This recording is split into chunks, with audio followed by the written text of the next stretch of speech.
मराठी मॅट्रिमोनीवर मिळतो सगळ्यात जास्त चॉईस। मराठी मॅट्रिमोनीने लाखो स्थळं जुळवली आहेत। यापेक्षा चांगली गोष्ट काय असू शकते? मराठी माणसांची number 1 choice Marathi matrimony. Solapur जिल्ह्याची ओळख तसा दुष्काळी जिल्हा म्हणून। खरं तर इथल्या ज्या लहान नद्या आहेत त्या कधीही बघितल्या तर कोरड्या ठाक असतात। केवळ पावसाळ्यात या नद्या प्रवाहित होत असतात। मात्र सोलापूर जिल्ह्यात यंदा मान्सूनपूर्व मुसळधार पाऊस झालाय आणि त्यामुळे नद्या देखील दुथडी भरून वाहताना आपल्याला पाहायला मिळतात। मी सध्या बार्शी तालुक्यात आहे। बार्शी तालुक्यातली ही भोगावती नदी खरं तर उस्मानाबादमध्ये उगम पावते धाराशिव जिल्ह्यामध्ये आणि त्यानंतर बार्शी तालुक्यात येते आणि ही नदी एरवी जर आपण पाहिलं ती कधीही कोरडी ठाक पडलेली असते। मात्र यंदा मे महिन्यात झालेल्या पावसामुळे दुथडी भरून आपल्याला ही नदी वाहताना पाहायला मिळते। खरं तर या गावचे ग्रामस्थ आपल्यासोबत आहेत। काका, असं दृश्य कधी पाहायला मिळतं का या भोगावती नदीच्या संदर्भानं? नाही, कधीच नाही। हां, ह्याच वर्षी पाऊस चालू उन्हाळ्यात पडलेला आहे। अच्छा, हां। साधारणतः दरवर्षी काय परिस्थिती असते? लय पाणी जनावराला प्यायला नसतं। हां। गाव कुठलं आपलं नाव सांगा? आपलं मनगोली गाव।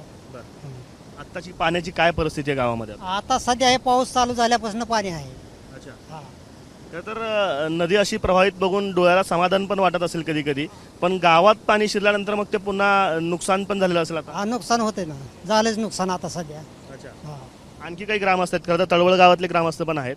काका, तुमचं वय काय आता आणि नदी अशी प्रभावित कधी बघितलं? मे महिन्यात 72 पूर्ण झालेला आहे, पण मी माझ्या आयुष्यात मे महिन्यात पाऊसच पडलेला बघितला नाही एवढा कवा। अच्छा, कधीच बघितला नाही। पावसाळ्यात सुद्धा पाऊस एवढा मोठा पडला नाही।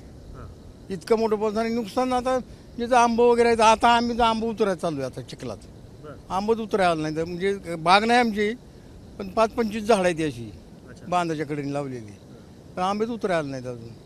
उतरायची नाही तर चिखलच आहे। नदीचं हे रूप आता 11 विकळ असे रूप दिसत आहे। हे रूप असं कधी बघायला मिळालं का? कधी नाही नाही, मे महिन्यात नाही असं बघायला। पावसाळ्याच्या वेळेस बघायला मिळालं, पण मे महिन्यात असं नाही बघितलं कधी। मे महिन्यात पाणीच कधी आलं नाही नदीला। जून जुलै किंवा ऑगस्ट महिन्यात नदीला पूर यायचा आणि जून जुलै महिन्यात कधीच पूर नाही आला। साधारण तुमचं नाव सांगा, तुमचं वय किती आणि अशी परिस्थिती कधी पाहिली आहे भोगावती? नाही नाही, यात पहिलंच वर्ष आहे वय पाहिजे, पाणी पाहायचं पहिलंच वर्ष आहे। गावात पाणी नाही, दसऱ्यापतूर पाणी नसते आमच्या नदीला। ह्या वर्षी आत्ती झालं सगळं, घराने पाणी गेलं रात्री त्या वायरा वाटर कॅनेलचं पाणी।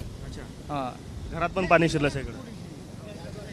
नुकसान शेतातलं लोक झाले, शेतातलं नुकसान झाली, काहीच राहिलं नाही। आंबे राहिले नाही, तर जांभळी राहिली नाही, त्या ताली बांध राहिले नाही, तर सगळं फुटून गेले दनादन। पेरण्यांचं नियोजन कसं करायचं आता? आता पेरायचंच नाही, पेरायलाच येत नाही, रानात जाऊ देत नाही आता का नाही, चिकूला जाय जावा हाडकल तवाच। अच्छा, तुमचं नाव सांगा। ही भोगावती नदीला मे महिन्यात साधारणतः अशी परिस्थिती नसते, तुम्ही किती महिन्यानंतर किती वर्षानंतर अशी परिस्थिती बघताय? चांगलं 25 वर्षानंतर बघतोय। अच्छा, कधी किती महिन्यापासून कोरडी होती नदी? 4 महिने झाले कोरडी होती। नदी कोरडीच असते, कोरडीच होती। पेरण्यांचं कसं करायचं आता? पेरण्यांचं नियोजन कसं? आता पेरण्याला तर कृषी खातं तर काय म्हणतंय, पुढच्या महिन्यात पाऊस नाही। पाऊस आता पेरण्यासारखा झाला, वापस झाला की पेरायला येत आहे।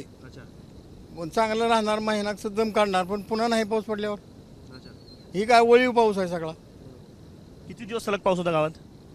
गावात आज 12 दिवस पाऊस होता, 12-13 दिवस झाला। आज उजाडलेलं दिसतंय। आज काल थोडं होतं, पण काल संध्याकाळी आलंच, परत 3-4 वाजता आलंच। आज बी आता ऊन, आज बी गॅरंटी नाही काय 3-4 वाजता, 3 वाजे 4 वाजेपर्यंत।